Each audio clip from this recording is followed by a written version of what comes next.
Bonjour et bienvenue au conseil du jour Vital Smart France. Je m'appelle Katia Birac et je suis avec vous aujourd'hui pour vous donner un troisième conseil, conversation cruciale.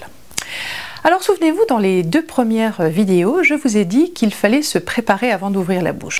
J'ai envie de vous inciter à réfléchir et à maîtriser vos émotions et vos histoires. Alors, de quoi s'agit-il ?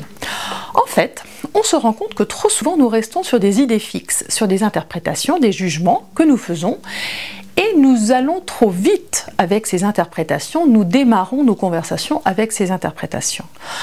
Si on fait la part des choses, eh bien on se rendrait compte que certainement les faits parfois, eh bien, nous amèneraient peut-être à envisager d'autres interprétations et non pas à réagir de la manière dont nous allons le faire. Alors prenons un exemple. Imaginez que vous êtes en famille et que vous discutez avec votre conjoint et que tout d'un coup celui-ci vous dit quelque chose du style « Oh, j'ai pas le temps maintenant, faisons ça demain ». Alors que vous veniez déjà à 3 reprises de lui demander peut-être quand est-ce que vous alliez réserver les vacances. Alors, dans votre tête, peut-être que vous vous dites « Ok, il s'en fiche, il ne s'intéresse pas aux vacances, pour lui c'est pas important ». Ou peut-être vous vous dites « Oui, en fait, il ne s'inquiète pas de savoir comment moi je peux m'organiser, parce que pour moi c'est important de savoir quand sont les vacances ». Tout ça, ce sont des interprétations que l'on fait. Et c'est peut-être à cause de cela qu'à un moment donné, vous pouvez monter dans les tours et puis répondre à votre conjoint que s'il n'est pas content et s'il n'a pas envie de partir en vacances avec vous, il n'a qu'à vous le dire.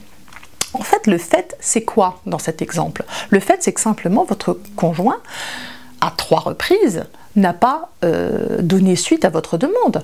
C'est vrai, à 3 reprises, il était peut-être occupé à faire autre chose. Il n'avait peut-être pas le temps. Ça, c'est une interprétation. Mais le fait qu'il était peut-être en train de terminer, travailler sur un rapport pour le travail, qu'il avait peut-être besoin de passer la tondeuse dans le jardin avant midi, parce qu'à partir de midi, il n'avait plus le droit de le faire, ça, ce sont des faits. Voyez ? Et peut-être que vous êtes tout simplement monté trop vite dans les tours et vous vous êtes imaginé des choses et du coup c'est ça qui vous a amené à dire quelque chose qui ne tenait pas vraiment la route.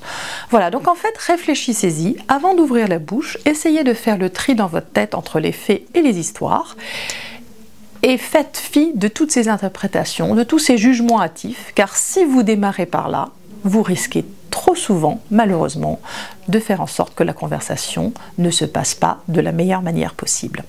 Voilà pour ce nouveau conseil. Je vous donne rendez-vous à très bientôt pour cette fois-ci vous dire comment maintenant aborder la conversation de la meilleure manière possible.